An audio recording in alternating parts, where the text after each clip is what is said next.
Fondation Charles de Gaulle. On est très heureux d'avoir un public nombreux et motivé notamment par des questions constitutionnelles, politiques, en tout cas motivé par une réflexion sur l'actualité. La Fondation Charles de Gaulle, qu'est-ce que c'est rapidement en deux mots? C'est une fondation qui n'est pas seulement une fondation mémorielle, c'est-à-dire que son rôle n'est pas seulement évidemment de préserver la mémoire et les archives du général de Gaulle, c'est une fondation qui a essentiellement pour fonction, pour devoir de faire vivre cet héritage, éventuellement de le questionner justement, de le confronter à des questions contemporaines.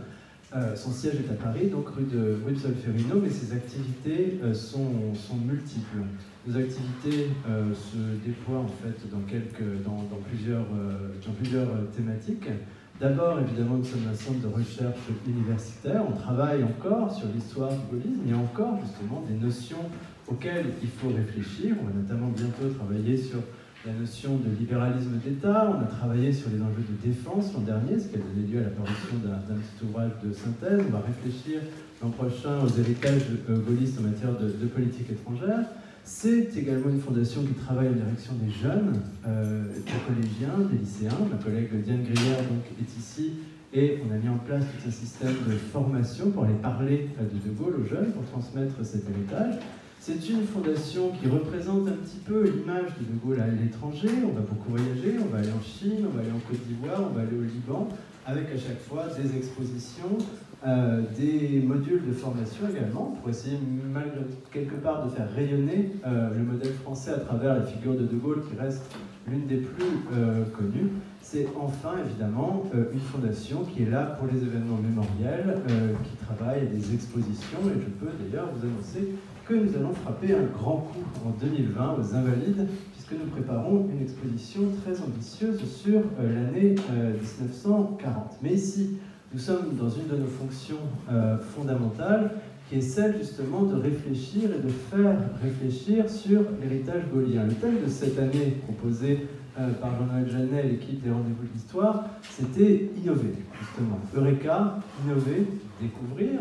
On aurait pu solliciter le plan calcul, la politique scientifique et essayer de réfléchir justement au prodrome de la politique scientifique actuelle qui remonte pour certains à l'époque gaulienne, mais il nous a semblé que finalement une question qui se posait, qui allait se poser justement, c'était la question constitutionnelle. On a parlé de 6e République il y a quelques années, on en parle actuellement de projets de réforme constitutionnelle.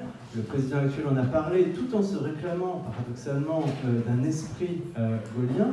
Et ça nous a amené justement à nous poser cette question toute simple. Est-ce que, comme dans une matière scientifique, la Constitution, c'est un domaine dans lequel on peut inventer, innover? Est-ce que c'est un domaine dans lequel, véritablement, comment dire, les innovations permettent de progresser? Ou est-ce qu'au contraire, justement, une Constitution, comme peut l'être celle de la Ve République, c'est avant tout une logique, une cohérence interne, et dès lors, les innovations ne sont pas neutres. Les innovations ne sont pas forcément des adaptations, mais quelque chose qui peut remettre en cause la totalité de l'édifice. Question subsidiaire, évidemment, mais ça, je ne sais pas si nous y répondrons. Est-ce que, paradoxalement, il faut faire évoluer un modèle constitutionnel pour lui permettre de survivre? Est-ce que, selon la formule de Lampedusa, il faut que tout change pour que rien ne change? Ça, c'est une autre question. En creux, justement, aujourd'hui, en questionnant des spécialistes de très haut niveau et un grand praticien de la Ve République, monsieur le ministre Jean-Pierre Chevènement, on voudrait être en prise avec les débats actuels sur la réforme constitutionnelle, mais aussi peut-être, justement, en creux, se demander ce qu'il y a d'intangible dans la Ve République, ce que précisément il faut conserver, il ne faut pas toucher, sauf évidemment à remettre en cause la totalité de l'équilibre. Pour réfléchir à cette question, nous avons donc un superbe panel d'intervenants.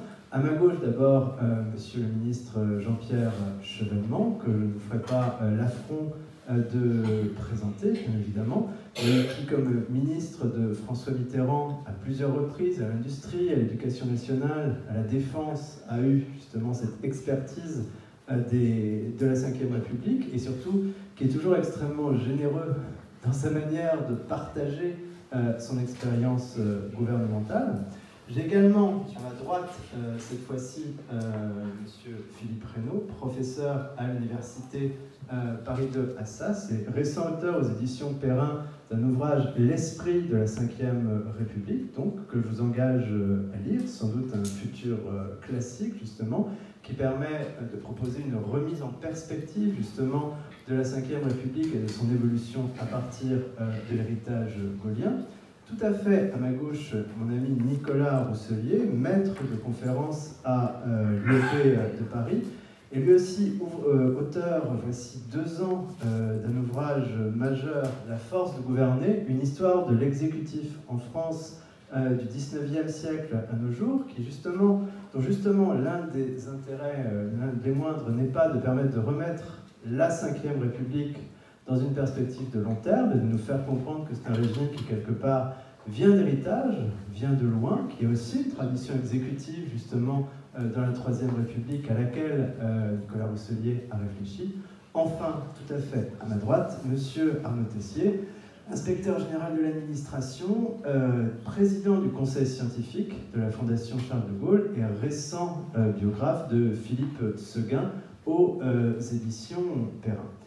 On a donc à la fois un praticien, des universitaires auxquels on va essayer de poser les mêmes questions justement pour les faire réagir. La première question que j'ai envie de poser, puisqu'il s'agit d'innover justement, c'est de demander à chacun une vue rapide sur ce qu'est la Constitution, en tout cas ce qu'est l'héritage gaullien en matière constitutionnelle, et plus exactement, si finalement la question de l'innovation se pose, est-ce que la Ve République, c'est quelque chose de fini, c'est quelque chose de figé dans l'esprit du général de Gaulle, ou est-ce que, à votre avis, finalement, dès l'origine, de Gaulle lui-même conçoit la Ve République comme un processus qui peut évoluer et éventuellement s'adapter aux circonstances?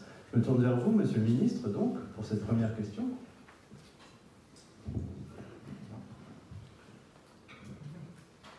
Je pense que le général de Gaulle était suffisamment lucide pour penser que rien ne serait après lui comme avant.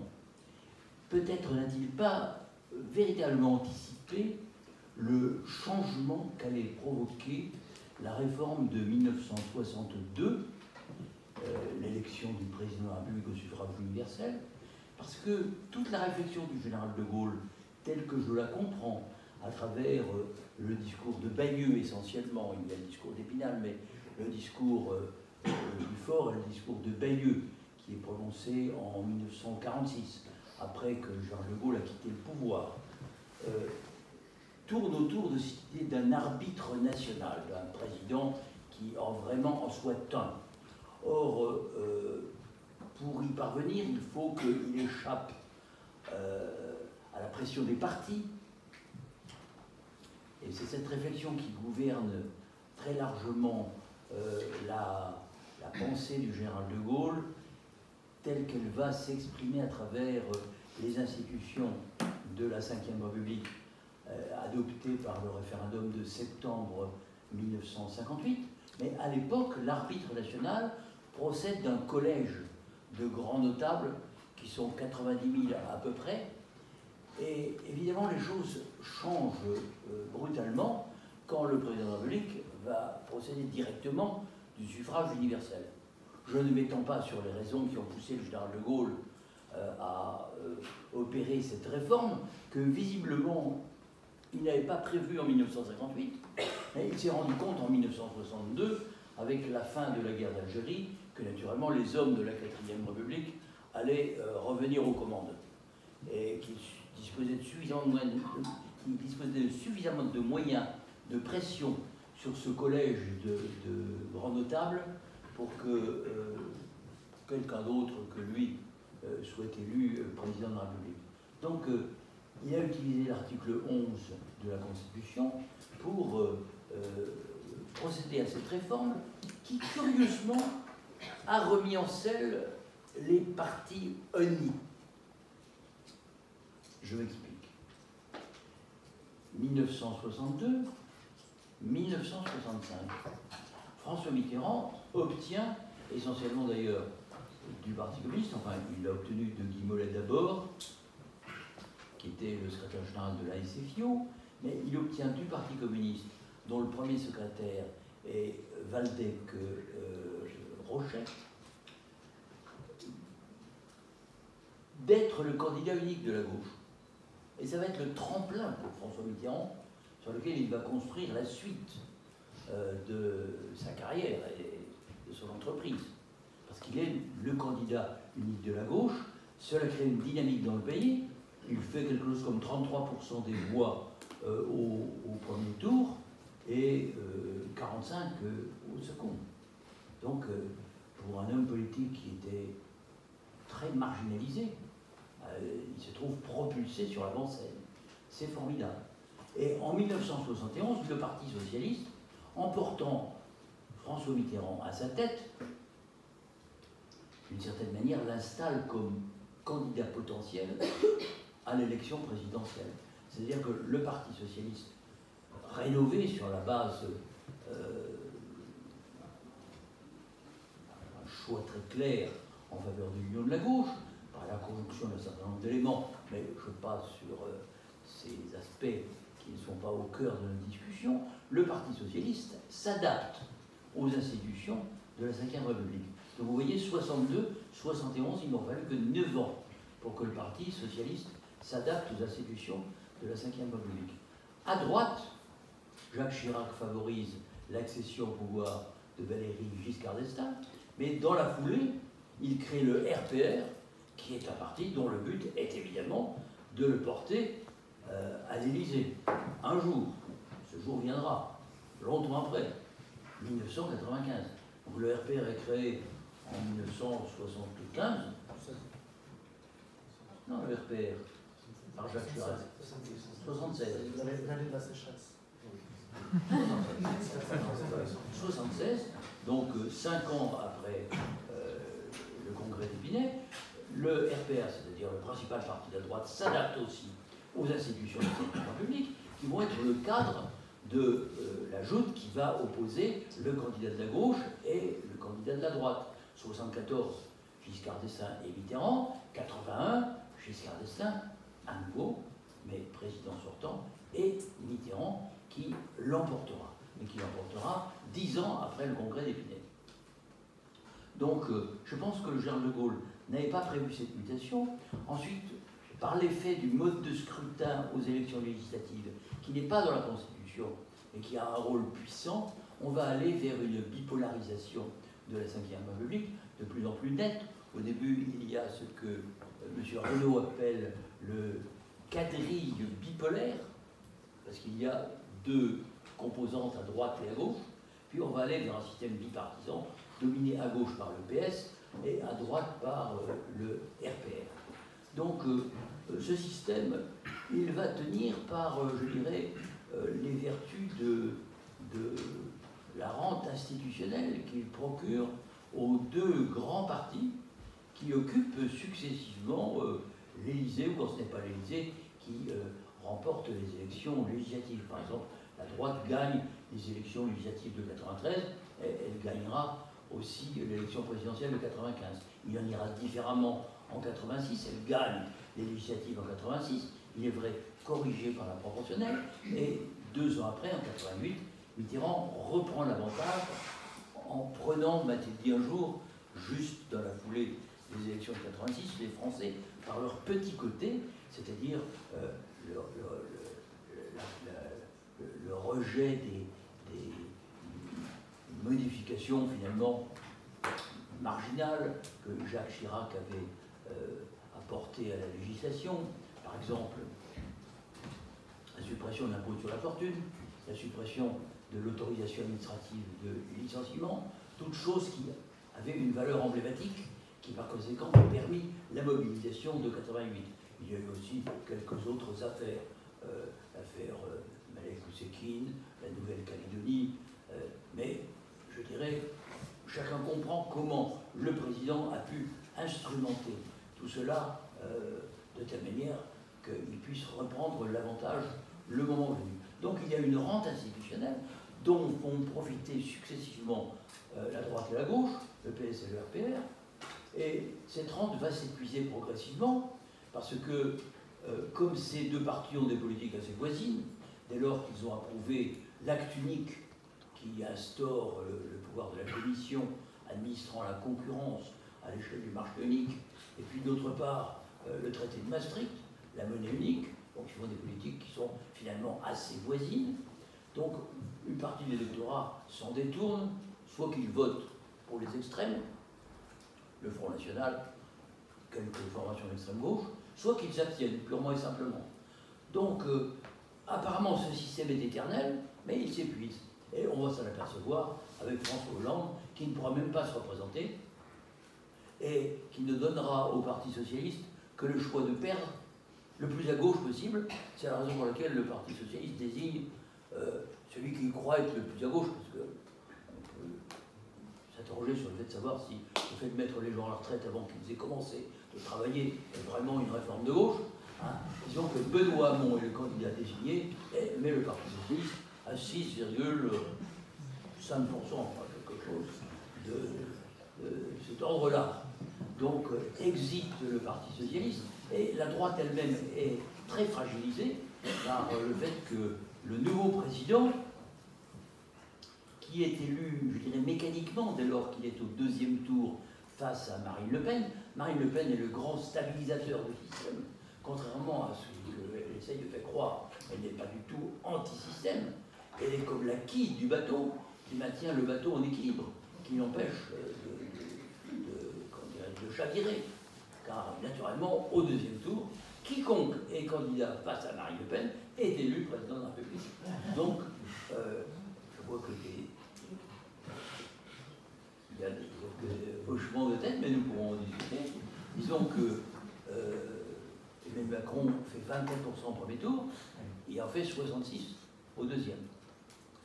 Et nous sommes dans un cas de figure tout à fait original. On revient presque au début de la Ve République, puisqu'il y a un parti de néophytes, de gens qui débarquent. Alors c'est pas tout à fait 58, c'est plutôt 62. Ils ont tout à apprendre, mais ils apprendront quand même très vite. On peut leur faire confiance. Donc on peut dire de la Ve République qu'elle est certainement un système durable. Je n'ai pas dit éternel. Rien n'est éternel. Et il y a des éléments qui peuvent laisser penser qu'en effet, elle pourrait ne pas être éternelle. Mais j'y reviendrai tout à l'heure. Hein, c'est peut-être pas la peine que je le fasse maintenant. Hein. Disons que pour le moment, elle a pris le choc. Elle a duré presque aussi longtemps que les institutions de la Troisième République. Merci beaucoup, Monsieur le Ministre. Alors, c'est une entrée en matière passionnante, puisqu'on voit finalement ce principe de convergence des forces politiques vers la Ve République, ce système effectivement de balancement, contrebalancement qui en fin de compte s'équilibre. Je voudrais me tourner vers Philippe Reynaud et quelque part partir du titre de son livre, justement, l'esprit de la Ve République. On sait que les pratiques, finalement, ont beaucoup contribué à façonner la Constitution, que dès 1958, on parlait d'une double Constitution dans la Ve République. Est-ce que, dès lors, finalement, de votre point de vue, et justement du point de vue que votre étude vous a amené à développer, la Ve République, c'est dès le départ quelque chose de figé, ou c'est, comment dire, petit à petit, précisément, des pratiques, des habitudes, ou même un changement de paradigme, c'est-à-dire remettre l'État au cœur, finalement, de l'équilibre et du processus de décision, qui est finalement l'élément marquant de 58. Bon, merci beaucoup de ces questions. Enfin, une grande partie de mes réponses ont déjà été un peu développées par M. le ministre Chevènement, mais je vais essayer d'ajouter quelque chose. Bon, je crois que la Ve République, contrairement à ce que certains croyaient, s'est avéré être un régime extrêmement souple et susceptible d'évolution assez considérable.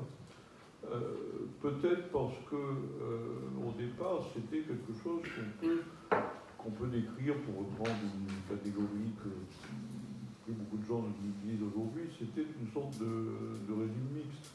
Alors les discussions par exemple sur la dualité de l'exécutif, la possibilité est-ce qu'on peut ou non définir vraiment les compétences du président de la République et du Premier ministre, etc., sont des discussions qui sont présentes chez les constitutionnalistes dès la naissance du régime. C'est très intéressant de ce point de vue de relire les débats de l'époque de la Fondation, parce nous, par exemple, nous sommes habitués à voir dans la Ve République un régime un peu bonapartiste, c'est un des clichés les plus fréquents. Beaucoup à l'époque sont sensibles à une dimension orléaniste, parce qu'on pourrait imaginer une interprétation de la Constitution dans laquelle on aurait une sorte de monarque relativement actif, mais qui ne serait pas réellement gouvernant, qui maintiendrait ce pouvoir à la fois neutre et engagé que Louis-Philippe essayait d'accorder. Donc c'est un régime qui, au départ, très ouvert. Un des auteurs de l'époque de la Fondation, un peu oublié aujourd'hui, Georges Bigot, disait « Ce qui caractérise finalement la Ve République, c'est ce qu'il appelait le retour du pouvoir d'État. » Le retour du pouvoir d'État, c'est-à-dire de l'idée d'un État fort qui n'est pas nécessairement un État interventionniste en économie, mais qui incarne la permanence de la nation et qui coexiste avec une légitimité démocratique incarnée au Parlement, dans les élections, etc. Donc c'est probablement des caractères qui sont très importants. Mais pour aller dans le même sens que M. Chevènement, je dirais que le basculement central, c'est probablement 62, qui est une réforme que le général de Gaulle a faite pour pérenniser son système et qui aboutit à un changement très très profond. C'est-à-dire que si nous regardons les premières années de la Ve République, disons entre 58 et 62, qui restent pour beaucoup, notamment chez les gaullistes, mais là M. Tessier en sait mieux que moi, peut-être que je me trompe, mais il vous dira, dans l'imaginaire gaulliste, il y a l'idée que c'était la période la meilleure, où la Ve marchait comme elle devrait marcher. Elle marchait comme elle devrait marcher, c'est-à-dire avec un président qui initiait de grandes choses, qui réglait les problèmes de la guerre d'Algérie, et qui gouvernait en requérant de temps en temps à des référendums qui lui permettaient de refonder sa légitimité, mais qui s'appuyait sur le fait qu'on avait 80% de gens qui votaient et toujours aux alentours de 60% de gens qui votaient pour le général de Gaulle. Bon. Nous voyons bien que ce système ne pouvait pas être pérennisé, et si quelqu'un s'est forcé de le ressusciter aujourd'hui, je lui souhaite bien du plaisir. Parce que si M. Macron, par exemple, voulait gouverner de cette manière-là, il faudrait qu'il arrive à mobiliser beaucoup plus d'électeurs, déjà pour se déplacer dans des référendums. Mais ces schémas sont encore en tête. Je pense, par exemple, que l'entreprise de Chirac en 1995 est incompréhensible si on ne voit pas qu'il avait en tête un mode de gouvernement de ce type. Ce mode de gouvernement était mort, je crois, était en train de mourir quand De Gaulle a fait la réforme de 62, et ce qu'on voit bien après, c'est que ce système disparaît. On voit très bien sa disparition définitive, à mon avis, entre 68 et 69. En 68, le général de Gaulle avait eu la tentation de résoudre la crise par un recours à un nouveau référendum. Il a fini par sagement se résoudre à suivre les conseils de son Premier ministre, qui lui disait qu'il vaut mieux dissoudre l'Assemblée nationale et gagner les législatives, ce qui a été fait brillamment, mais c'est qui nous a ramenés dans une logique parlementaire. De Gaulle a essayé de refaire le coup en 69. Le référendum de 69, c'est une sorte de réédition de ce qui n'avait pas marché en 68, et ça s'est terminé comme on sait. Alors le régime a définitivement changé, je crois, de ce point de vue-là, mais il continue à être l'objet de critiques périodiques, qui souvent se trompent de sujet. Bon, pour ma part, je n'ai jamais cru, par exemple, à l'idée qu'il y avait une actualité immédiate d'un quelconque projet de 6e République. Je pensais, par exemple, que l'élection de cette année manifesterait une crise du système partisan, mais pour le coup, il semble que le régime reste très légitime, pour une raison finalement assez simple, c'est que l'élection qui intéresse les Français, c'est l'élection présidentielle.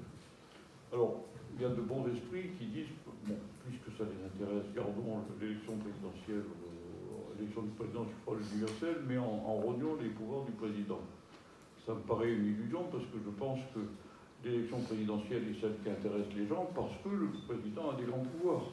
Parce que c'est parce qu'on a quelque chose, c'est-à-dire l'idée qu'on pourrait passionner les gens pour l'élection d'un président de la République avec les pouvoirs du président finlandais ne me paraît pas absolument garanti. Mais donc pour l'instant, du coup, ce qu'on a bien vu dans la dernière élection, c'est que les mouvements qui ont eu de la consistance et qui ont réussi à survivre ou à grandir après cette élection sont ceux qui ont joué résolument cette carte. Bon, c'est évident pour le vainqueur, pour le président de la République, et c'est évident contrario pour le Parti socialiste qui a fait une campagne, on peut penser ce qu'on veut, est-ce que c'était plus à gauche ou pas, mais ce qui est certain, c'est que le projet de M. Hamon, c'était de n'être pas président de la République. Puisque même s'il avait été élu, ça aurait été pour faire que ça ne soit pas le cas. Alors, je sais bien que Jean-Luc Mélenchon prétendait qu'il voulait être élu pour faire la 6e République, mais ce qui me paraît certain, c'est que toute son image était une image de leader présidentiel, etc., qui mobilisait sur sa personne. Il a fait une campagne entièrement fondée sur son charisme personnel et qui est totalement impensable en dehors des institutions de la 5e République. Bon, un des mérites éventuels pour moi de la 6e République, par exemple, c'est que M. Mélenchon ne serait pas possible dans un gouvernement de ce type. Mais toute plaisanterie mise à part, donc je crois qu'on a aujourd'hui une vitalité apparente de notre régime, mais qui reste quand même incertaine pour différentes raisons dont nous reparlerons. Alors j'en évoquerai deux. C'est-à-dire, dans la structure intérieure, je crois que nous avons un régime qui tend trop vers la concentration des problèmes à travers ce mécanisme de l'élection présidentielle et aussi à travers le fait qu'il y a une logique centralisatrice, présidentialiste qui est toujours présente, qui a beaucoup gêné à l'époque du président Sarkozy, qui renaît aujourd'hui chez quelqu'un dont la philosophie est très différente, mais dont on voit bien que c'est un régime qui tend à court-circuiter tous les intermédiaires, et peut-être de manière excessive. Alors l'autre sujet qui est un peu immense, c'est que c'est un régime qui a été fait dans l'esprit de son fondateur avec un projet qui était qu'il fallait restaurer la puissance de l'État, parce que à travers la puissance de l'État, on assurait l'indépendance et la souveraineté de la France pour une durée indéterminée. On l'a fait par la prééminence du président dans la politique étrangère. La prééminence du président dans la politique étrangère, c'est qu'il est accompagné de choix européens qui n'allaient pas tout à fait dans le même sens. Donc actuellement, on a une incertitude qui est d'ailleurs, à mon avis, exprimée avec d'ailleurs beaucoup de talent et de sincérité par le président de la République actuelle, qui est, comme il le dit, gaulo-mitterrandien, c'est-à-dire qu'il y a une stratégie qui tend à utiliser tous les ressorts de la 5e République au service d'une ambition européenne qui n'est, on pense ce qu'on veut, mais qui n'est pas en tout cas dans la lettre de Gaulle. Alors, donc je pense que c'est à beaucoup d'égards un régime qui nous est devenu naturel, mais qui n'a pas mis fin à notre règne. Merci beaucoup, monsieur le professeur. Alors, précisément, vous avez parlé de Burdeau et du fait que la 5e République était une refondation. Je voudrais me tourner vers Nicolas Rousselier, justement, et poser une question peut-être un petit peu provocatrice. Est-ce que, finalement, 1958, la 5e République, c'est véritablement une refondation, un début, ou est-ce que, précisément, peut-être que l'équilibre et la solidité du régime de 1958 n'est pas relié au fait que c'est aussi un l'aboutissement finalement d'une certaine tradition exécutive un petit peu cachée, mais néanmoins existante dans l'histoire constitutionnelle française depuis le 19e siècle. Merci. Je voudrais peut-être répondre en 3 points. D'abord, un premier point un peu général qui peut avoir l'allure d'un rappel un peu scolaire, mais c'est toujours bien, parce que c'est dans le sujet que nous discutons aujourd'hui, puis c'est le sujet des rendez-vous de Blois. C'était pas évident au départ de mettre le mot constitution avec le mot innovation, qui a surtout un sens technologique et scientifique. Mais quand on regarde l'histoire constitutionnelle de la France, la première chose qu'on apprend à des étudiants de première année, c'est plutôt une mauvaise nouvelle, puisqu'on leur dit que vous allez devoir apprendre et travailler sur à peu près 13 ou 15 constitutions, 5 républiques, 2 régimes ou 3 régimes de monarchie constitutionnelle, etc. Donc, de ce point de vue-là, dans l'histoire longue de la France, et je reprends la phrase du président Macron, la France n'arrive pas à faire de réformes, elle change constamment de constitution. Si on va un peu dans le détail, et pour aller au-delà de la boutade, c'est vrai qu'à plusieurs moments, il y a eu une paralysie de la possibilité de révision. Si on prend l'histoire de la monarchie de Juillet, Louis-Philippe en tandem avec Guizot, c'est une paralysie quant à la fois la réforme électorale et la réforme du Parlement. Si on prend l'histoire de la Troisième République, des années 30, aussi bien à gauche, avec Léon Blum, que d'ailleurs une partie de la droite, avec des leaders oubliés aujourd'hui, mais qui jouaient un rôle clé, comme Flandin ou même Paul Reynaud, il y a eu un blocage sur ce qu'on appelait à l'époque la réforme de l'État. Aujourd'hui, le mot a changé de sens, mais la réforme de l'État, dans les années 30, c'était la révision, justement, la capacité d'adapter la Troisième République, qui était jusqu'alors très parlementariste, l'adapter à des circonstances, voire des contraintes nouvelles, et notamment des contraintes visant à renforcer l'exécutif, surtout si on voyait, ce qui était le cas pour des hommes même comme Léon Blum, on voyait se profiler la Deuxième Guerre mondiale. Donc il y a cette incapacité, en fait, à passer le relais.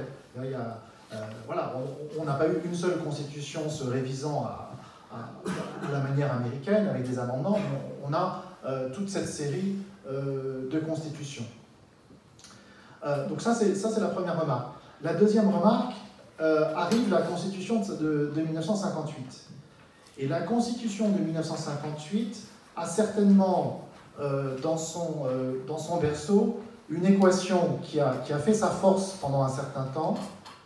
C'est que la Constitution de 58, elle a 58 plus 62, elle a spectaculairement modifié l'apparence de la Constitution et la relation avec le suffrage, c'est-à-dire l'élection du suffrage au suffrage du président de la République, mais de son intérieur, elle est en fait l'officialisation, la constitutionnalisation de transformations, par exemple dans le travail, il faudrait aller dans le détail, mais je ne fais que citer les têtes de chapitre, elle ne fait que en fait, parachever la transformation d'un certain type de travail parlementaire. Elle parachève aussi une transformation en profondeur de la façon de fabriquer la loi.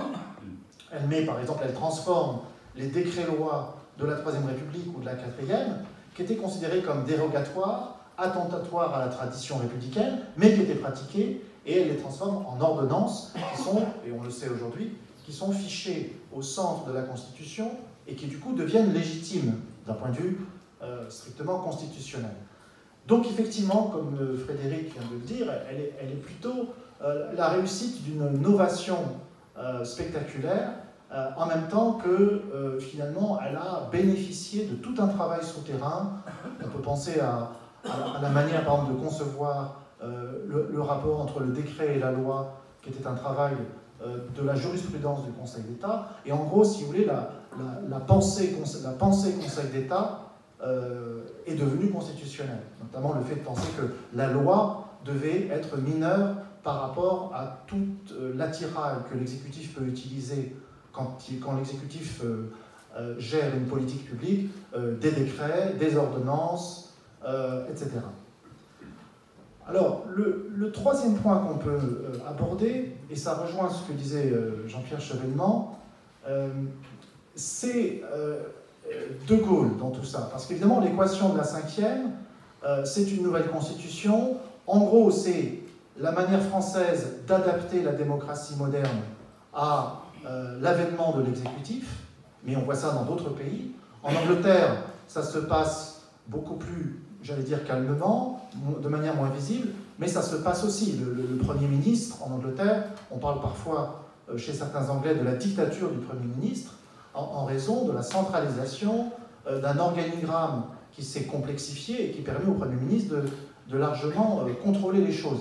Ce qui fait que Margaret Thatcher, par exemple, était tout sauf une libérale du point de vue politique et constitutionnel. Donc ça se passe dans à peu près tous les pays. Mais il y a une manière française, si vous voulez, de faire passer la pilule, c'est-à-dire il y a une manière française d'avaler la pilule qui consiste à abaisser le Parlement, donc à abaisser la vraie et grande tradition républicaine, c'est l'équation personnelle, donc le personnage de Gaulle. Alors là, je sais que d'autres sont plus spécialistes que moi de Gaulle, mais je pense qu'ici, on peut rappeler aussi, dans l'équation de Gaulle, il y a le catholique.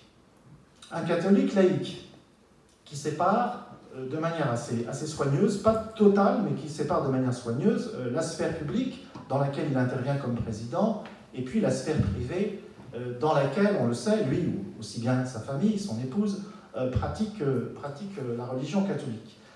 En tant que catholique, dans ses écrits, on voit quand même de temps en temps apparaître l'idée que M. Chevènement a utilisé le mot, ce qui est un peu ironique, enfin tant mieux, a utilisé le mot éternel.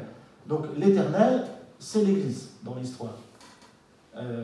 C'est le seul navire, c'est le cas de le dire, qui peut traverser absolument toutes les tempêtes. Donc il y a un étage théologique qui n'est pas relié directement aux politiques, mais qui lui est supérieur. Je me souviens d'une phrase de Gaulle, non pas que je l'ai entendue, mais je l'ai lue, une phrase de Gaulle, il disait il y a quelque chose de supérieur au service de l'État, mais c'était presque allusif, c'était en creux. C'est-à-dire, en dehors du service de l'Église, ce qu'il y a de mieux, c'est le service de l'État. Mais c'est quand même légèrement, c'est N-1, c'est quand même légèrement inférieur au fait de se consacrer à l'Église. Donc ça, c'est un étage du théologique. Ensuite, il y a l'étage du politique.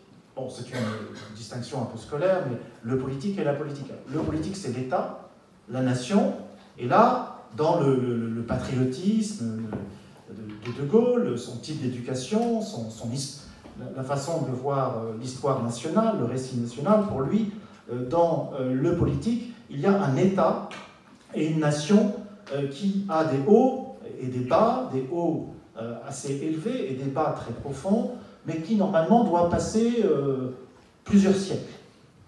Mais ce n'est pas l'éternel. Puis enfin, il y a la politique, les élections, les partis, le forum, les assemblées, tout le monde se divise, il y a plusieurs traditions, il appelle ça les familles politiques. Rien de vraiment bon ne peut venir du forum et du lieu de division, mais il faut faire avec. On ne peut pas l'éliminer. Donc on n'est pas autoritaire, on n'est pas fasciste, on n'est pas là pour éliminer les divisions des opinions et imposer l'un. On n'est pas là pour imposer une unité factice. Donc il y a ces trois étages. Et entre ces trois étages, qu'est-ce que la Constitution pour De Gaulle? De Gaulle est catholique, mais c'est aussi un militaire. Je pense que De Gaulle conçoit la Constitution, on peut prendre une image très simple, comme un arsenal, au sens presque matériel du terme, un ensemble d'armes qu'on utilise notamment pour discipliner les Français constamment indisciplinés, et les plus indisciplinés des Français jusqu'en 58-62, en fait surtout jusqu'en 62, ce sont les parlementaires. La tradition de liberté de vote, de conscience individuelle du député, ou pire du sénateur, qui faisait qu'avec une liberté de vote, la majorité n'était jamais gagnée d'avance, et que donc, de temps en temps, et même souvent, une fois par an sous la troisième, une fois tous les 6 mois sous la quatrième, le gouvernement était sur un siège éjectable et il sautait.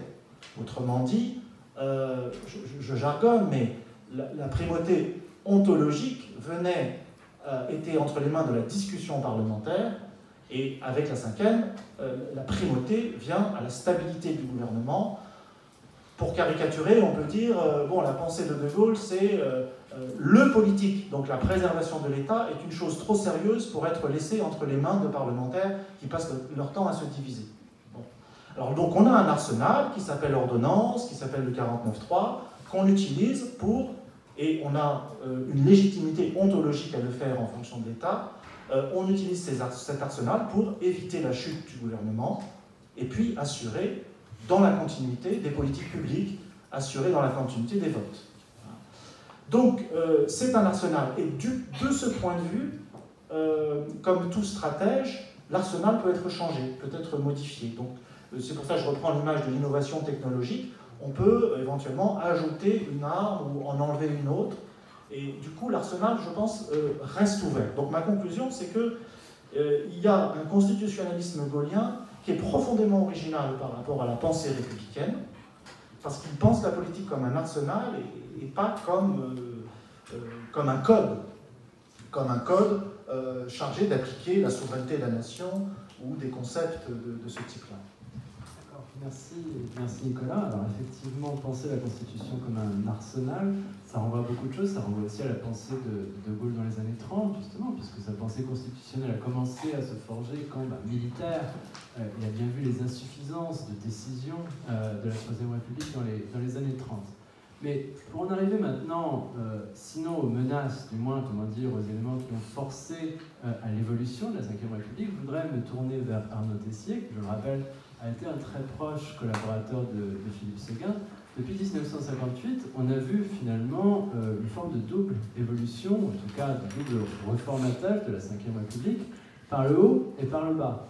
Par le bas, dans la mesure où il y a une dimension décentralisatrice extrêmement importante, qui finalement a commencé à s'engager dès De Gaulle, puisque le référendum de 1969, on l'oublie aussi, c'était peut-être une tentative pour faire l'étape locale de la Ve République, enfin, aux conditions gaulliennes, également par le haut, avec l'apparition de la contrainte européenne, de la nécessité justement d'adapter notre constitution à l'engagement de la France dans la construction européenne. Comment est-ce que finalement l'héritage de la Ve République a pu évoluer, ou en tout cas se stabiliser dans ce double cadre, à votre avis, Arnaud ? Je ne suis pas sûr qu'il se soit stabilisé d'ailleurs, mais vous avez tout à fait raison. Je voudrais juste, pour répondre à Nicolas Rossellier, plus exactement à la référence, je crois que la formule de Gaulle, c'était le service le plus noble qui soit dans l'ordre temporel. Ah, c'est ça, voilà. c'est abusif. Voilà. Et une formule aussi que je voulais citer pour rebondir un petit peu sur ce qui a été dit. Dans les Mémoires d'espoir que de Gaulle écrit à la fin de sa vie après avoir quitté le pouvoir, il parle de ce qu'il fait en 58-62. Et il dit finalement les choses, il dit les institutions nouvelles sont en place, du sommet de l'État, comment vais-je les façonner? Donc il ne se cache pas qu'en réalité tout le travail reste à faire, et il ajoute dans une large mesure, il m'appartient de le faire. Donc je crois qu'effectivement ça renvoie au fait que pour De Gaulle, la Constitution c'est beaucoup plus que la Constitution, politique. Et il me semble que dans la démarche gaulienne, et c'est quelque chose qui est substantielle à la Ve République qui a son fonctionnement, et c'est très important parce que l'histoire de l'arsenal est fondamentale. Pour savoir se servir de l'arsenal, il faut connaître l'existence de l'arsenal et son utilité. En particulier le référendum qui est un outil, mais il faut savoir s'en servir. Il faut avoir le courage de s'en servir. On a étendu son champ en 1995, et puis on a cessé de s'en servir, sauf une expérience, dont on sait ce qu'il en est advenu en 2005. Et il me semble que pour De Gaulle, il y a une première constitution qui, elle, est la seule, finalement, qui ait gouverné la France jusqu'en 1958, par-dessous les constitutions multiples qu'évoquait Nicolas Rossellier. C'est celle que Gambetta lui-même invoquait en cachette. C'est la constitution de l'an 8, c'est-à-dire la constitution administrative, que De Gaulle remet en selle en 1945, après l'effondrement de 1940, après la période de Vichy, etc. Pour De Gaulle, l'État, c'est d'abord la puissance administrative et sa conception de l'administration qui est centralisée et qui est quand même, qui diffuse l'autorité qui vient du sommet, et qui vient du sommet, pour lui, c'est le président de la République, ce ne sont pas les partis, en effet. Donc, cette articulation entre les pouvoirs constitutionnels classiques et l'organisation administrative centralisée, pour lui, c'est le fond des choses. Et il me semble qu'il y a une relecture à faire à cet égard des opérations de 69, puisque 68, De Gaulle découvre, ou s'aperçoit peut-être plus qu'il ne l'avait voulu le voir, qu'il y a ce personnage qu'il avait un petit peu négligé jusque-là, qui s'appelle la société, et pour faire face à cette affreuse apparition, il se dit qu'il faut faire quelque chose pour protéger ce système d'État, ce pouvoir d'État dont il était question tout à l'heure, ce système centralisé. Et à mon avis, il y a une analyse à faire tout à fait différente de beaucoup d'analyses classiques du référendum de 69, de la volonté d'abord d'abattre le Sénat qui, pour De Gaulle, est l'émanation du local, et la volonté aussi de créer des régions qui ne sont pas du tout dans son esprit des collectivités décentralisées telles qu'elles le sont devenues, mais qui sont plutôt des relais des provinces qui sont destinées à être des relais d'action de l'État. Donc, il me semble que ça, c'est le pivot de la vision gaullienne des institutions, et c'est en ce sens que la Constitution de 58, au sens de constitution globale, pas seulement constitution politique, mais constitution de la France, en fait, qui encore une fois était une constitution administrative uniquement jusqu'en 58, et sur laquelle De Gaulle va greffer cette constitution politique assez énergique, avec un exécutif fort et tous les paramètres, tous les outils qu'on a évoqués, le référendum, le parlementarisme rationalisé, la dissolution, le 49.3 et les ordonnances, enfin, tout cet arsenal qui est destiné à véritablement être enfin la puissance d'impulsion d'une organisation administrative qui jusque-là conduisait le pays un petit peu au jour le jour avec un système constitutionnel faible. Et il est évident de ce point de vue-là que ce qui se passe dans les années 80 est capital. La décentralisation, la construction européenne, c'est-à-dire effectivement le système gaullien au sens large qui est pris un petit peu en tenaille, ce qui ne veut pas dire d'ailleurs que ni le phénomène supérieur, c'est-à-dire la construction européenne, que De Gaulle voyait comme une chose possible sur le long terme, à petit nombre et avec une assise populaire très claire dès le début. Il avait même l'idée de faire un référendum d'origine en Europe pour créer une légitimité démocratique, et puis à la base une décentralisation construite, une décentralisation structurée. Eh bien, les réformes des années 80 vont en sens contraire, c'est-à-dire que c'est une décentralisation atomisée, avec des collectivités, on transfère finalement des pouvoirs à des collectivités à un système tout à fait éclaté, c'est un processus d'atomisation du pouvoir, plus que de véritable transfert du pouvoir ou des compétences, et l'Europe, un phénomène qui s'auto-nourrit dans une optique strictement économique et financière, et qui va montrer ses limites, en ce sens d'un peu une construction en quelque sorte, dont les bases sont étroites, de plus en plus contestées, et sur laquelle on rajoute des étages, des partenaires, etc. Donc il me semble que c'est là que la Ve République est mise au défi de manière assez forte par des évolutions. Est-ce qu'on peut les qualifier d'innovation? Est-ce que ce n'est pas plus simplement des transformations du régime qui sont tellement profondes qu'elles vont altérer sa nature profonde? Et puis il y a un autre aspect qui est cette crainte qu'avait De Gaulle du retour des partis politiques et de ce qu'il appelait la jachère perpétuelle du pouvoir. Il disait qu'il faut éviter le retour de la jachère perpétuelle du pouvoir qui est la menace finalement qui pèse le plus sur les institutions. Quel va être le mécanisme qui va réintroduire plus encore, M. Chevènement a évoqué un certain nombre de facteurs qui découlent d'ailleurs presque naturellement de certaines évolutions naturelles de la Ve République, mais il y a quand même le facteur de la cohabitation. Il ne faut pas oublier que la cohabitation marque, comme l'avait prédit Pompidou qui avait dit qu'il ne cohabiterait pas d'ailleurs, et comme l'avait prédit De Gaulle, la cohabitation c'est ce qui fait repasser le pouvoir retraverse la Seine pour aller au Palais Bourbon, alors qu'on l'avait soigneusement installé pour la durée, pensait-on, à l'Élysée. Donc il y a la cohabitation qui va effectivement redonner aux partis un rôle important, et ce sont pour De Gaulle les ennemis véritablement du système. On connaît sa phrase célèbre, on a créé des confessionnaux pour éloigner le diable. Le confessionnal, c'est le système de la Ve République, mais si le diable est dans le confessionnal, eh bien c'est une sorte de préfiguration de la cohabitation. Si le diable est dans le confessionnal, alors tout est perdu. Donc je pense qu'il y a cette conjonction de phénomènes qui font que la Ve République a été prise dans une sorte de processus extrêmement tourmenté, qui ne sont pas forcément des innovations voulues, mais qui sont plutôt une sorte de perte. Et alors là, je me rattache ça à l'idée de Nicolas Rousselier, qui sont plutôt une perte de maîtrise des outils. C'est-à-dire on ne sait plus quels sont les outils, on ne sait plus s'en servir, et en particulier on ne sait plus comment se sortir d'une situation. On parle des outils comme le référendum, ou pour citer un exemple historique particulièrement fâcheux et significatif, la dissolution, dont on sait l'effet désastreux qu'a eu celle de 1997, qui a traduit quand même une absence totale de maîtrise de ce qu'est une dissolution. C'était à contre-temps et à contre-courant de l'esprit des institutions. Donc voilà, je pense que c'est quelque chose dont il faut être conscient, c'est que dans l'esprit de Gaulle, la Ve République, ce n'est pas seulement une constitution politique classique, c'est une constitution qu'on modèle par la pratique, par une certaine pratique du pouvoir, des choses qu'on accepte, des choses qu'on refuse, une fonction qu'on habite d'une certaine manière, et Nicolas Rousselier a eu tout à fait raison d'évoquer la religion et la théologie, parce qu'il y a une volonté de resacraliser par le suffrage universel de la fonction présidentielle. Et puis il y a en même temps une façon de produire du pouvoir, et lorsque ce pouvoir existe, de le transmettre.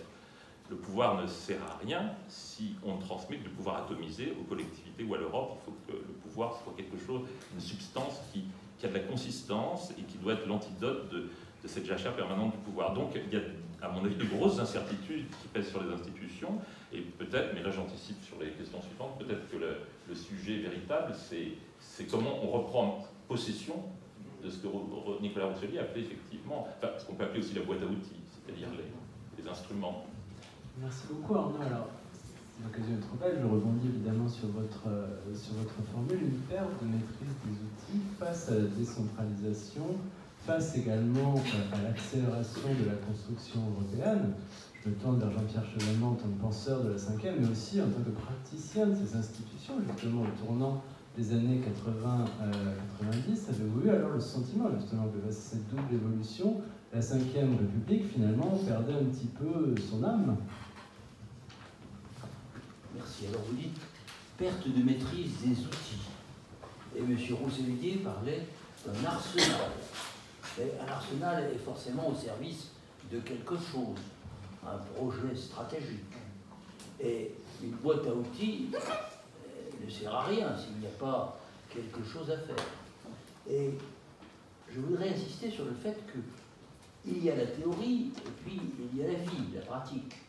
Théorie, Charles de Gaulle veut remédier aux facteurs de dispersion qui sont dans le peuple français, comme son histoire en témoigne depuis la Révolution, pour lui donner un État avec à sa tête un chef de l'État qui en soit un, ce qu'il appelle un arbitre national, et qui deviendra d'ailleurs plus qu'un arbitre. C'est la théorie. Mais la pratique, c'est plus compliqué. Par exemple, on voit que le pouvoir peut repasser la scène. Bah, c'est l'effet de la démocratie. Effectivement, quand il y a une majorité parlementaire qui n'est pas à l'image du président de la République, le pouvoir passe de l'Élysée à Matignon. C'est assez normal.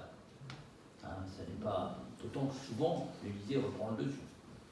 Mais je voudrais dire que on ne peut pas mettre sur le même plan, pour répondre à M.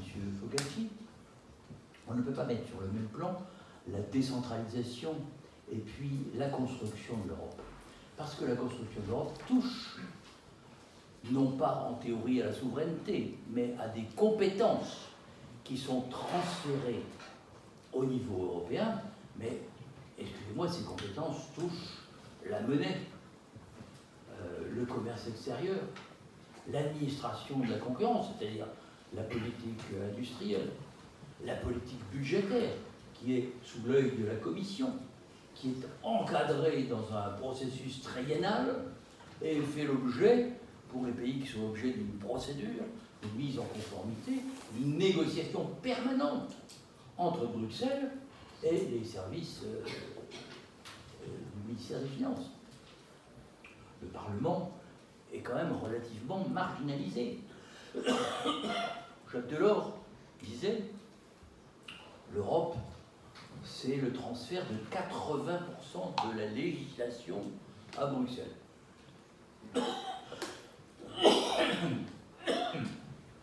Excusez-moi.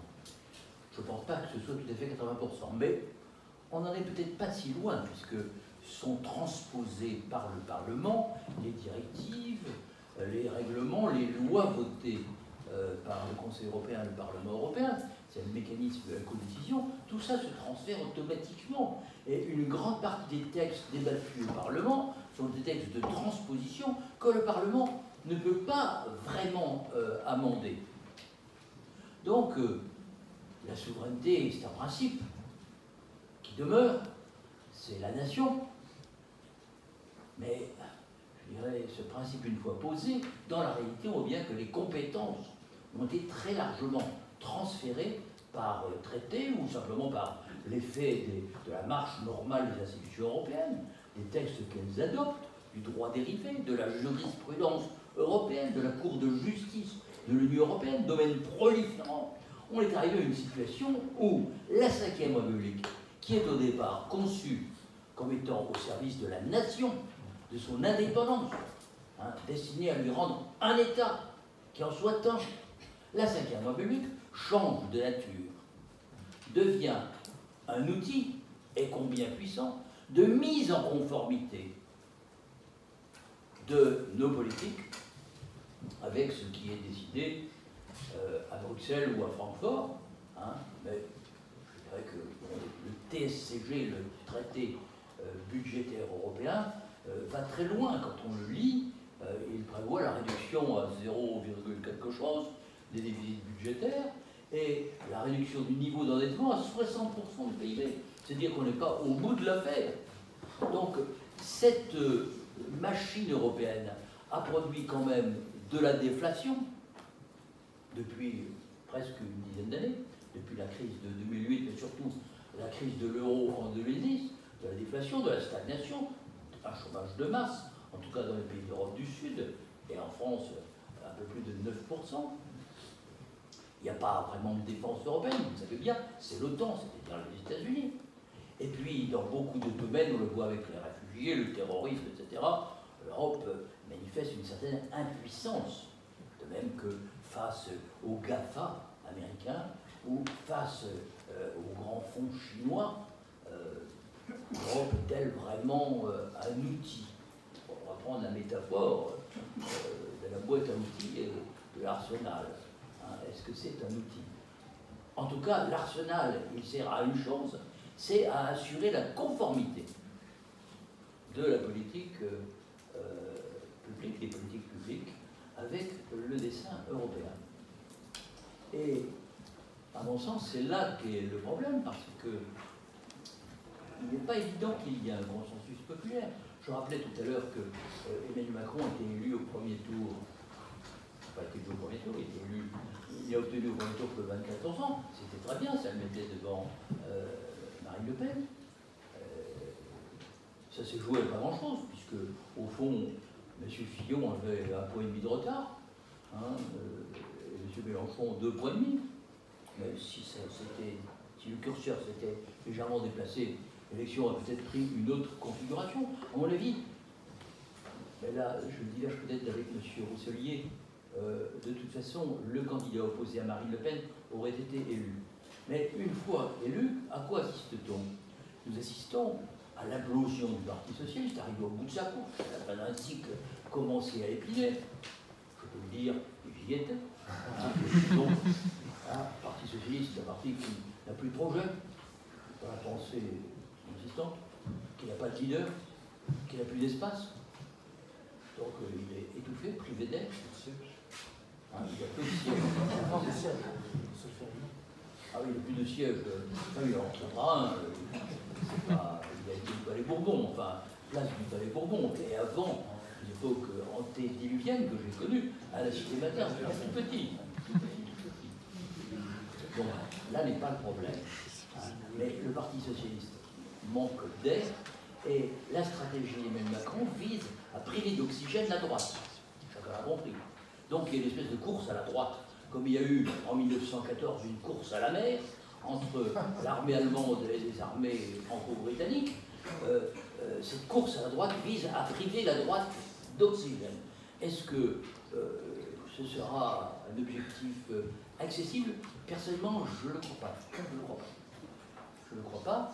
Donc, je constate simplement que cette course, à la même plutôt à la droite, donne un espace à la gauche dont elle ne peut pas profiter parce qu'elle est trop divisée entre la France insoumise de M. Mélenchon, le Parti communiste, et un Parti socialiste qui a perdu sa rente institutionnelle, qui est tombé de son escabeau, là, hein, qui ne pourra pas remonter. Hein. Dans ces conditions-là, et comme il n'y a pas de perspective concrète, pas d'alternative, que nous avons affaire à un parti tribunicien, s'agissant de dynamique des trois composantes de la gauche, je pense à la France insoumise, nous sommes installés, à mon avis, pour quelque temps dans cette situation. Alors, François Mitterrand avait dit quelque chose, je crois me rappeler, je suis le dernier grand président, après moi, il y aura l'Europe, il n'y aura plus que de petits présidents. Alors, est-ce que Emmanuel Macron acceptera d'être un petit président? Ça, c'est la question qui, à mon avis, est posée. Moi, j'en viens à la décentralisation en 2 mots. Je pense que la décentralisation a créé de nouveaux foyers de responsabilité. Mais en même temps, il y a deux paradigmes qui s'affrontent. J'aimerais vous le dire parce que ce n'est jamais dit. Il y a le paradigme républicain traditionnel, la commune, le département, l'État. Ça, c'est ce qui nous vient de la Révolution. Commune, c'est la cellule de base de la démocratie. Le département, on est habitué, 90, 91, etc. Et puis l'État. Et puis il y a un autre paradigme qui se développe. La région, que le général de Gaulle a quand même mis en piste. Alors il y a eu ensuite les circonscriptions d'action régionale, puis avec la réforme de faire la région comme collectivité. Maintenant on a fait les grandes régions. 12 grandes régions qui ressuscitent exactement les grands féodaux d'autrefois. Le duc d'Aquitaine, le roi de Provence, le roi de Bretagne, la reine de Bretagne, le duc de Normandie, le duc des Flandres, le duc de Bourgogne, tout ça, on a exactement ce schéma qui se répète. Et simplement, ils n'ont pas beaucoup de pouvoir, ils n'ont pas beaucoup de charisme, on n'en est pas tout à fait encore là. On n'en est pas à la Catalogne, loin de là. Et il y a la Corse. La Corse a été rejetée par référendum. L'idée qu'on pourrait supprimer ces deux départements, auxquels ils sont très attachés, la Haute-Corse et la Corse du Sud, là on leur impose une collectivité unique. Et on a donné le pouvoir aux nationalistes par l'effet conjugué de la faiblesse de tous les gouvernements, de droite et de gauche, de leur immense lâcheté, et naturellement de la persévérance des indépendantistes qui aujourd'hui détiennent l'exécutif, l'Assemblée, Synédite, Almanie, et 3 députés sur 4. Et ça, c'est vraiment le reflet d'une grande faiblesse de l'État sur laquelle il faut réfléchir. Est-ce que cette magnifique constitution de la Ve République a abouti à un État faible, sauf pour réaliser le projet européen? Là, il est fort. Enfin, si tant est qu'il y a un projet européen, ce qui reste à démontrer. Et toute la tentative d'Emmanuel Macron est de donner un sens au projet européen en parlant de souveraineté européenne, ce qui est juste si on veut dire que l'Europe est certainement un niveau pertinent de l'action si nous voulons revenir dans l'histoire, mais ce qui n'est pas exact juridiquement parlant, parce que la souveraineté nationale, la souveraineté populaire, c'est la même chose d'ailleurs, évidemment appartient à la nation qui procure seule le sentiment d'appartenance très fort qui permet l'exercice de la démocratie. Mais je dirais que les conséquences de la décentralisation me paraissent relativement minimes, bien que l'État n'ait plus beaucoup de pouvoir, les préfets n'ont plus de crédit, il n'y a plus de politique d'aménagement du territoire, mais par rapport au processus européen, c'est peanuts. Un mot encore sur le non-cumul. Au prétexte de combattre les conflits d'intérêts, il n'y a plus de députés maires. Moi, j'ai été député maire pendant très longtemps. J'ai été parlementaire pendant plus de 40 ans et maire pendant plus de 20 ans. Mais ça donnait une représentativité. Aujourd'hui, vous avez des députés fantômes. Ils n'ont plus de chair. On ne les entend plus. Avant, on savait que Defers, c'était Marseille, on savait que Chaban-Delmas, c'était Bordeaux. Ils avaient une représentation, une représentativité, une puissance. Quand ils s'exprimaient à la tribune de l'Assemblée, on les écoutait parce qu'ils connaissaient bien quelque chose. Aujourd'hui, il faut vraiment être très brillant pour ne pas être un ectoplasme. Merci beaucoup, monsieur le ministre. Je crois que Nicolas Rosselli voudrait réagir à ce que vous avez dit, mais je voudrais aussi poser à Nicolas, et d'ailleurs je poserai la même question à Philippe Renet, une double question. La Ve République, c'était aussi une forme de rationalisation et de domestication, quelque part, du travail parlementaire. D'une part, évidemment, avec le parlementarisme rationalisé, le fameux article 49.3, mais d'autre part aussi avec le mode de scrutin. Le mode de scrutin qui a très puissamment, justement, conduit à neutraliser les partis, à mettre en place toujours une majorité de gouvernement. Est-ce que ce qui a déjà été fait, c'est-à-dire la réforme de 2008, qui quelque part fragilise le parlementarisme rationalisé, est-ce que d'autre part, l'idée qui traîne actuellement, qu'on pourrait peut-être injecter du scrutin proportionnel de la Ve République, ça te semble compatible justement avec l'esprit de la Ve? Est-ce que ça risque pas justement de la mettre dangereusement en déséquilibre? Je poserai la même question évidemment à Philippe Renet.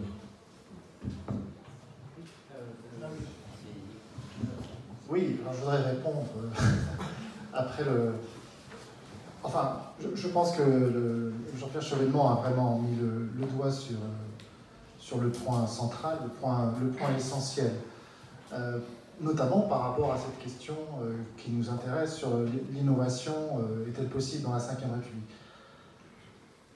la Ve République, à son départ, est un deal, un compromis entre démocratie et efficacité. L'efficacité, c'est un gouvernement qui n'est plus, sauf théoriquement, mais qui n'est plus renversable, qui trouve, avec le mode de scrutin, une discipline de vote imposée aux parlementaires par le haut, et ça fonctionne. Mais c'est un sacrifice par rapport à la grande tradition républicaine venue de la Révolution, puisque le Parlement est marginalisé, et même peut-être pire que marginalisé, il est subordonné. Il y a, je pense, deux lots de consolation qui existent dans l'esprit de la Ve République, deux lots de consolation par rapport à cet abaissement démocratique. Le premier lot de consolation, c'est, en fait, on retrouve un lien démocratique qui est sorti par la grande porte de la tradition républicaine, l'abaissement du Parlement. Un lien démocratique se retrouve en revenant par la fenêtre avec l'élection du président. Donc l'autre consolation qu'on donne à tout un chacun, on est capable d'élire le boss. Et là, je suis d'accord avec Philippe Reynaud, il faut que ce soit un boss, il faut qu'il ait des pouvoirs pour que l'élection ait un sens et une attraction, si on peut dire, sur le marché électoral. Ça, c'est le premier lot de consolation. Mais le deuxième lot de consolation était, je crois, beaucoup plus profond. C'est qu'il y avait, j'allais dire, une démocratie des résultats de l'État fort. Protection sociale, croissance, la croissance des années 60, et développement d'un État industriel. Alors, de ce point de vue-là, je suis d'accord sur cette période historique d'un État souverain, ayant les moyens de sa souveraineté, et d'une souveraineté mise au profit d'un développement social, y compris déjà sur des gouvernements de droite. Il ne faut pas dire que les résultats sociaux des années 60, même encore au début des années 70, soient minimes. L'État social, l'État-providence a continué à progresser dans cette période-là. Donc, deuxième lot de consolation, au fond, la perte, disons, du vieux système républicain parlementaire peut être facilement enterrée par les citoyens parce qu'il y a, disons, avec beaucoup de nuances, il y a un progrès social. Alors aujourd'hui, on a toujours les mêmes instruments. On a toujours ce que j'ai appelé dans mon livre la force de gouverner avec cet arsenal. Et effectivement, par bien des aspects, on peut se dire qu'ils servent à autre chose. Ils servent à autre chose qu'au développement d'un État social, puisque l'idée, ce serait plutôt maintenant de le réduire, voire de le démanteler. Donc, c'est ici l'esprit à la fois de la Constitution et le sens global, le sens politique. C'est-à-dire, pour le dire autrement, la Ve République a été pendant assez longtemps, paradoxalement, j'allais dire, progressiste compatible, c'est-à-dire elle est compatible avec l'idée d'un progrès social. Et elle le fait. Là, maintenant, elle se met au service d'une politique européenne. Donc, M. Chevènement a rappelé ses positions, Maastricht, etc. Est-ce que, du coup, la cible auquel on peut penser aujourd'hui, c'est-à-dire le lieu d'impact d'un possible changement constitutionnel, doit être la cinquième? Je m'explique. Si aujourd'hui on veut réfléchir à une réforme, à un changement constitutionnel, je pense que ce qui se fait depuis 10 ou 15 ans dans cette espèce de nouvelle Ve République qui ne dit pas son nom, Frédéric Fogacci a rappelé 2008, mais on ne sait pas très bien encore quels sont les dividendes positifs de la réforme de 2008. Par exemple, est-ce qu'il y a un redressement du Parlement en raison de la révision de 2008? C'est pas sûr. Et M. Chevènement pense plutôt que non. Et il a probablement raison. Donc, depuis 10 ou 15 ans, on fait une sorte de bobologie à l'intérieur du vieil arsenal de la Ve République, sans pour autant gagner un constitutionnalisme en Europe, puisqu'il y a eu 2005 et qu'on a marginalisé, on a mis sur le côté une constitution européenne. Si bien qu'on est peut-être aujourd'hui dans le pire des carrefours, parce que la voie d'une sorte de transformation de la Ve République semble extrêmement floue. La seule chose étant peut-être effectivement pour le moment de garder les instruments tels qu'ils existent et de s'en servir comme s'en sert Macron. Donc ça semble extrêmement flou de pouvoir changer la Ve République, mais même une conception de la 6e République qui reste stato-national, c'est-à-dire qui reste enfermé dans notre petite histoire de notre bac à sable national où on s'amuse tous les 20 ou 30 ans à changer de constitution, ne semble pas pertinent, ne semble pas à l'échelle des enjeux. Donc j'en viens en fait à un constitutionnalisme européen, quand bien même le sens de l'Europe depuis 30 ans est plutôt un sens anti-politique, de démantèlement de l'outil politique, et en faveur de l'économique, quand bien même il y a ça, je pense que la réflexion constitutionnaliste, c'est de se dire, vous l'avez vous-même dit, la bonne échelle d'une souveraineté, ce serait l'Europe, face à la Chine, face au monde. Donc la réflexion, non pas sur une 6e République, mais en fait sur une première République européenne. J'ai dit une action, parce que je ne pense pas qu'on... Excusez-moi. Oui, j'ai dit que l'échelon pertinent d'une action nous permettant de revenir dans l'histoire est le niveau européen, mais je me garde bien de le préciser. D'ailleurs, même le président de la République lui-même parle d'Europe à géométrie variable. C'est-à-dire qu'il y a des pays qui ne voudront pas avancer, qui ne voudront pas aller dans ce sens-là, et d'autres qui le voudront. D'ailleurs, même sur le cadre géographique de l'Europe, entre les États-Unis et la Chine, on peut se demander quelle est la configuration opérationnelle de l'Europe redevenue actrice de son histoire. Alors, les grands pays, nous les connaissons. C'est l'Allemagne, la France, la Grande-Bretagne. Ajoutons l'Italie et l'Espagne, quelles que soient les faiblesses qui peuvent être manifestées aujourd'hui, mais pour voir les choses dans le temps long, il y a quand même la Russie, si on considère que la Russie est un pays européen, que c'est un peuple européen. Et naturellement, c'est un pays qui ne fait que 140 millions d'habitants, hein, qui a beaucoup de problèmes de toute nature, et qu'on a tendance je ne dirais pas à surestimer, parce qu'on ne l'estime pas malheureusement, alors que c'est une très belle culture, mais on a tendance à exagérer le danger qu'il représente. Et l'avenir, ne devons-nous pas le construire avec les grands pays, y compris la Russie? Mais ça suppose qu'on dépasse la mécanique purement institutionnelle, parce que là, c'est une question de volonté politique, sur un certain nombre d'objets précis. On ne peut pas tout faire. Hein. Il y a l'industrie, il y a la technologie avancée, il y a la politique extérieure, il y a la défense, et, bien sûr, il y a le défi que nous jette le terrorisme djihadiste, et puis les problèmes des flux migratoires qui sont appelés à se développer pour des raisons de démographie absolument évidentes. Hein.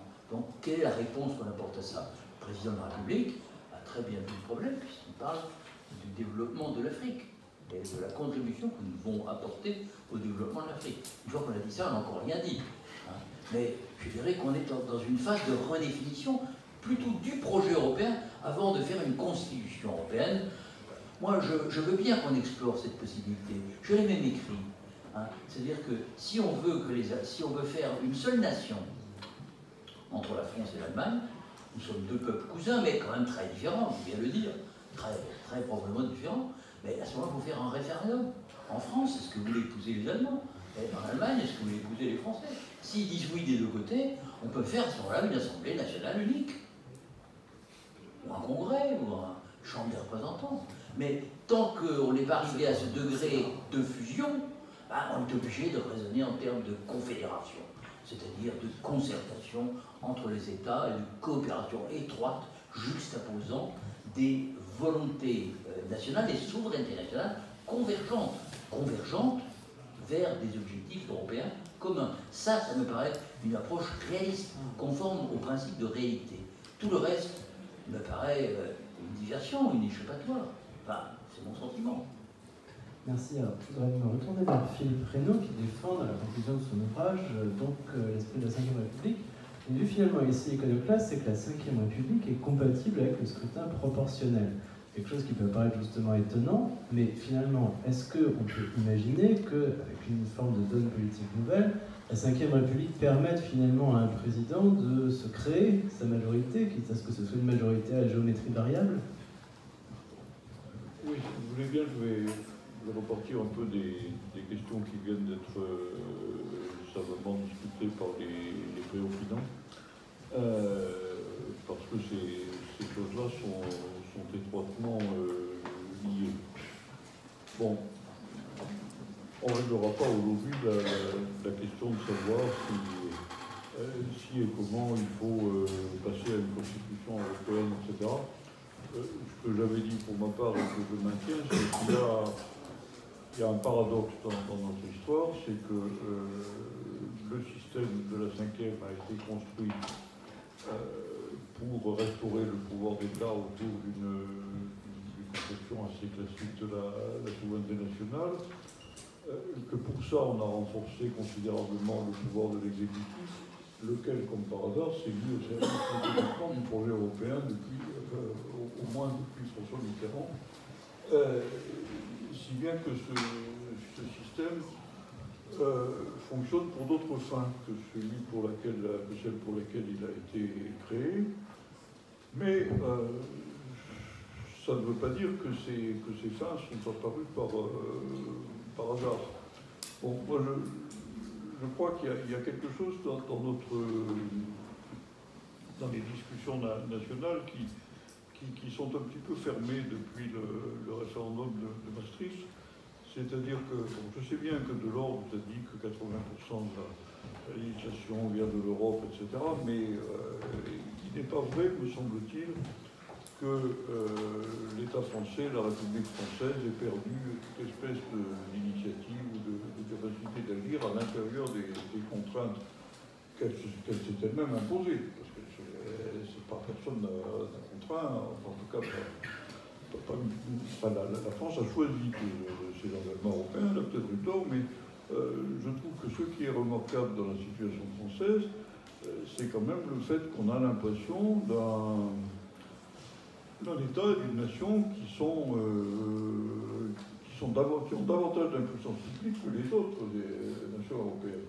Bon, c'est ça, me semble-t-il, le problème dont nous devons partir. Alors, quant à l'affaiblissement du Parlement, est-ce qu'il est dû à la constitution de la Ve République, à la logique de la construction européenne, aux deux, probablement à tout cela, mais enfin, d'une certaine manière, l'affaiblissement du Parlement, c'est une tendance qui est quand même assez générale dans les démocraties contemporaines. Aucune démocratie d'aujourd'hui ne vit dans le mythe parlementaire tel qu'on pouvait se le représenter en 1900. Et il faudrait là aussi faire un bilan précis de nos possibilités. Alors j'en viens à votre question. Pourquoi est-ce que j'ai posé la question du mode de scrutin à la fin de mon livre? C'est parce que je pense que ce qui est au cœur de la crise française actuellement, c'est la crise du système partisan. Le système partisan qui s'est formé au moment des choix de 1983, etc., qui, comme l'a rappelé le gouvernement tout à l'heure, s'est organisé. On est passé du quatrième bipolaire à un système un peu plus éclaté où il y a une configuration de gauche, une configuration de droite dominée par le RPR et par le PS, avec ce phénomène frappant qui est le fait que ce système qui devait être plus consensuel que le précédent l'a été finalement moins. C'est ça, la grande innovation, c'est que à l'époque où la France discutait sur des sujets bizarres comme l'opportunité de rompre avec le capitalisme, où on s'opposait entre rouges et nationaux, etc., finalement, les Français s'estimaient beaucoup mieux représentés que maintenant. Mais, à mon avis, c'est quelque chose qui s'est brisé, tout simplement, une fois que le système a pleinement fonctionné, c'est-à-dire qu'il a fait l'alternance de 81, s'il y a une chose qui a été très rapidement visible, c'est que l'alternance de 81 ne débouchait pas sur la rupture avec le capitalisme.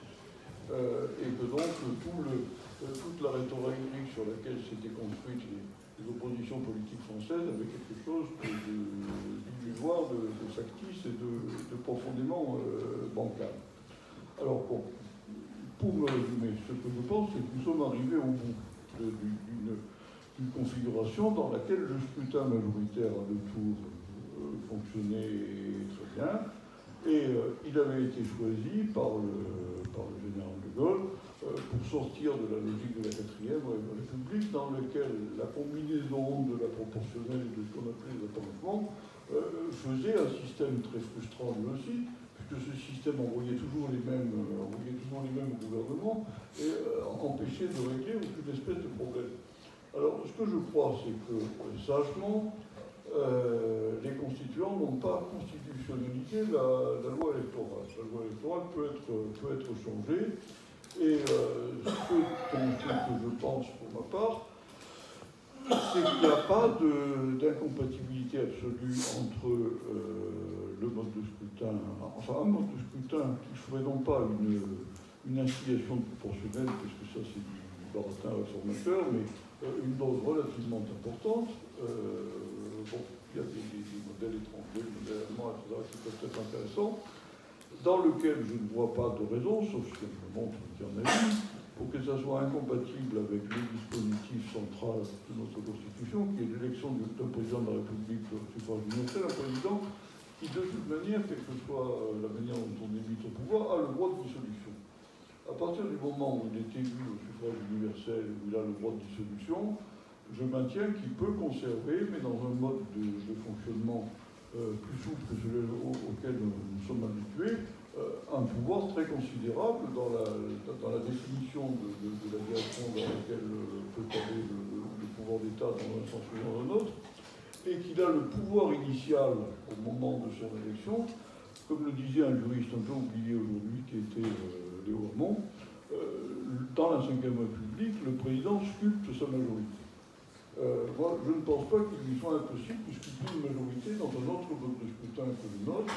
Et par ailleurs, je pense que notre mode de scrutin a abouti à des frustrations très nombreuses qui, paradoxalement, sont moins fortes aujourd'hui qu'ils ne l'étaient il y a quelques années, parce que notamment le Front National a suffisamment été discrédité au deuxième tour que son absence de représentation parlementaire tracasse moins les citoyens.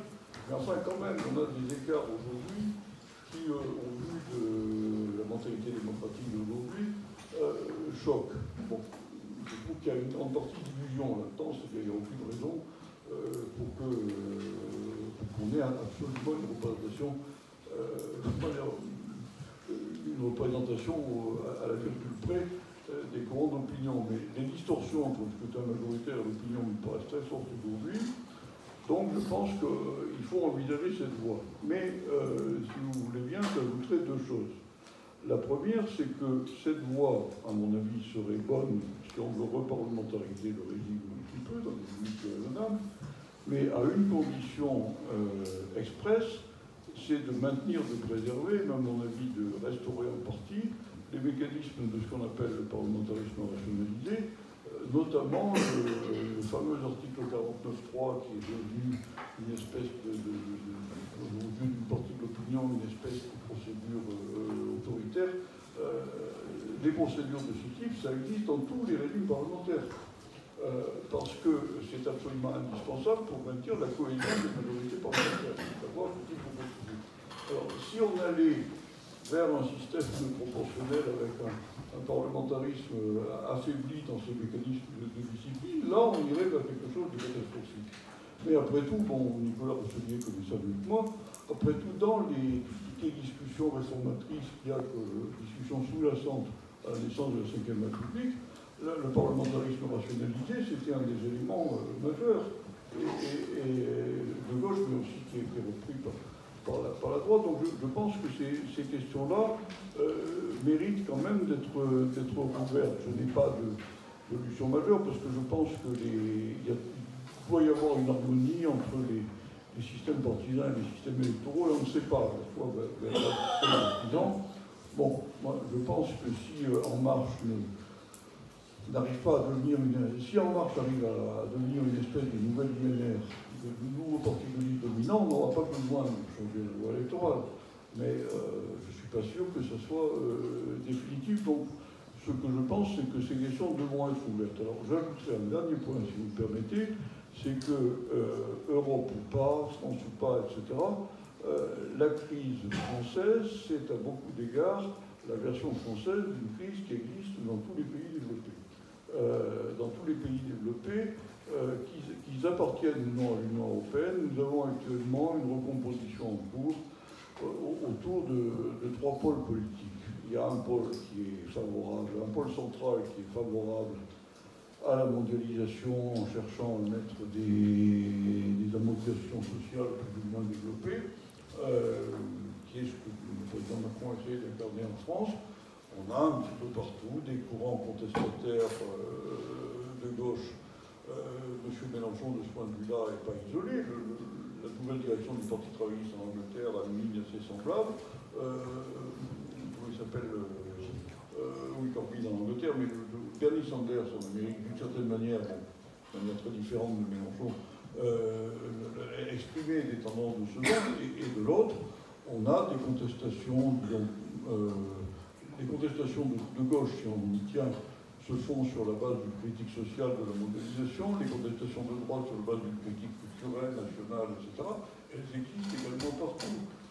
Donc le système, je crois, pour finir, que ce qui caractérise, ce qui apparaît toujours en France, c'est le fait que depuis la Révolution française, la France a un génie particulier pour exprimer de manière plus virulente, plus radicale, des alternatives qui sont présentes partout. C'est ce qui fait le charme de notre vie politique, c'est aussi ce qui fait la difficulté à vivre en France. Mais je crois que sur ce plan-là, notre crise elle est simplement exemplaire, mais pas simplement, c'est pas simplement une crise française. Merci beaucoup, M. le Professeur. Alors, pour le mot de la fin, je me tourne vers Arnaud Tessier, avec évidemment cette question sur le scrutin proportionnel, et peut-être une question plus ambitieuse, plus compliquée d'ailleurs.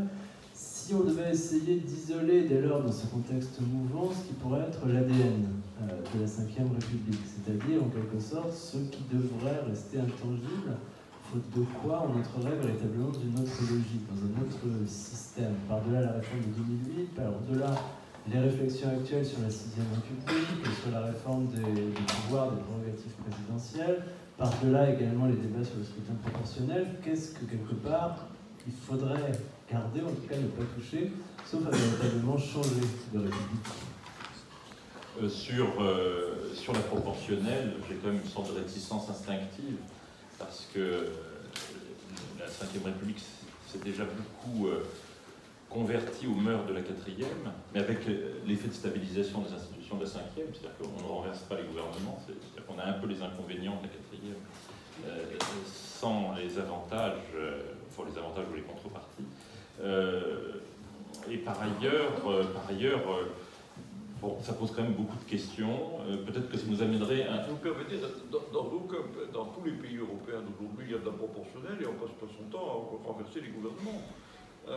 Oui, mais c'est de la métaphysique française. On est quand même dans un système un peu original, qui est que on est le seul système, je crois, en Occident, qui ne sache pas se définir lui-même. On dit semi-parlementaire, semi-présidentiel. On a quand même des logiques. Il y a quand même une logique, encore une fois, dans la Ve République, qui n'est pas compatible. Ce que vous décrivez, c'est un petit peu ce qu'était la monarchie de Juillet avec le suffrage censitaire, c'est-à-dire des majorités changeantes que Louis-Philippe manipulait avec des dissolutions, etc. Simplement, c'est un suffrage censitaire. Et puis le problème du mode de scrutin, de toute façon, ne règle pas la question fondamentale, c'est que les gens ne vont plus voter, ou quand ils votent d'une manière qui aboutit à des situations qu'évoquait Jean-Pierre Chevènement, c'est-à-dire qu'il n'y a qu'un vote possible à un moment donné où n'importe quel candidat gagne face à quelqu'un comme Marine Le Pen. Donc voilà, je me pose quand même beaucoup de questions sur mais enfin, c'est vrai que ça pourrait être un facteur d'innovation, mais alors ça suppose une grande maîtrise des outils. Alors pour le coup, pour revenir à ça, et une vision assez profonde de l'histoire constitutionnelle. En ce qui concerne les choses sur lesquelles on dit on ne pas. Qu'est-ce qui finalement, ça a été dit tout à l'heure, qu'est-ce qui fait les fondements de la Ve République? C'est un peu le prolongement de ce qui était 1945, c'est-à-dire quand même le libéralisme d'État, c'est-à-dire une liberté économique qui va de pair avec un État fort, l'idée d'un État social, donc d'un État protecteur. Et Marcel Gauchet écrit des choses très importantes là-dessus, sur l'individualisme. Certes, il dit, certes, nous sommes dans une démocratie où les aspirations individualistes sont de plus en plus fortes, où on veut donner plus de responsabilités aux gens, mais il y a un moment où les gens ne veulent pas non plus trop de responsabilités, ils veulent être protégés. Et c'est vrai que dans la logique institutionnelle de la Ve, il y a cette idée comme que l'État pèse assez lourd et qu'il est le garant d'un certain nombre de choses en matière de cohésion sociale, en matière de règles économiques, etc. Donc, est-ce que c'est possible dans un schéma où on va vers plus d'Europe dans la ligne qui a été suivie jusqu'à présent, un peu s'assimile un peu à une fuite en avant, au lieu de faire comme le propose Jean-Pierre Chevènement, c'est-à-dire de reposer un certain nombre d'objectifs, de remettre sur la table un certain nombre d'objectifs communs pour les États européens. Voilà, donc je ne sais pas, je ne peux pas dire, mais il me semble que la Ve République, si elle tient encore dans l'esprit des gens, si les gens vont encore voter à l'élection présidentielle, c'est d'abord parce que la fonction présidentielle représente encore une sorte de sacralité républicaine, encore une capacité d'incarnation, malgré les avatars que la fonction a connus effectivement depuis François Mitterrand. Mais je voudrais dire quand même qu'il y a des choses qui sont assez étonnantes. Ce qui fait aussi la force de la Ve République, ça a été la réussite, tant recherchée par la France pendant 150 ans, c'est l'alliance de la liberté et de l'autorité. Or, quand même, nous vivons depuis des mois et des mois, nous avons même procédé à des élections dans ce contexte, sous le régime de l'état d'urgence, et on s'apprête, et là il ne s'agit pas de dire que c'est bien ou c'est mal, on s'apprête pour pouvoir continuer à incarner un peu cette autorité de l'État qui garantit la liberté, on s'apprête quand même à inscrire dans le droit commun des dispositions qui relevaient, pour certaines d'entre elles, de circonstances exceptionnelles. Donc on est véritablement dans une situation très étrange, c'est-à-dire que l'État n'est plus assez fort pour fonctionner par lui-même. Il faut qu'on lui injecte en quelque sorte un sérum législatif ou réglementaire qui le permette de le maintenir à niveau, et on le voit aussi dans le secteur social aussi. Il me semble, et c'est là-dessus que je vais terminer, que ce qui a en particulier on parlait d'héritage gaulliste ou d'héritage gaullien, si on prend le ou les formations qui avaient vocation à s'inscrire dans cette tradition, en tout cas dans cet héritage, ce qui a disparu précisément, c'est le discours sur l'État et sur le rôle de l'État. L'idée que la modernité, c'est forcément, ou la liberté, ou le progrès économique, s'inscrit forcément contre l'État. L'idée force de la Ve République, c'est ce qui est au début des Mémoires d'Espoir, c'est que c'est l'État qui assure en quelque sorte la continuité de la nation. De Gaulle le dit de manière extrêmement formelle, ça revient sans cesse, et le plan RUEF, tout le programme économique qui a à bien des égards représenté des traditions de libéralisme économique qui étaient mis en œuvre au début de la Ve République, ça a été quand même un libéralisme économique intégré dans une vision très étatique, dans une vision très politique, et en même temps dans une conception d'État fort. Donc, à mon avis, la Ve République, elle est consubstantielle à une certaine conception de l'État, à une certaine, d'abord, identification de ce qu'est l'État, et ce qu'est l'État réellement. On parle toujours de régalien, mais le régalien, aujourd'hui, on pourrait dire que tout est un peu régalien, si on considère un certain nombre de domaines de l'action publique. Donc, à mon avis, c'est ça qui fait Si cette idée, si la conscience, ce qui ne veut pas dire que l'État, au sens administratif, ne doit pas être réformé, etc., mais s'il y a cette conscience de l'importance de l'État, en quelque sorte de la constitution administrative que j'évoquais tout à l'heure, dans la construction générale de la France, est définitivement oubliée, ou si les ressorts qui l'accompagnent disparaissent complètement, là, je pense, c'est pas qu'on changera de système, mais que le système va péricliter avec tous les risques que ça suppose. Bien. Il me reste donc à remercier tous les intervenants pour la richesse de leurs propos, et vous remercier également pour votre attention. Merci beaucoup.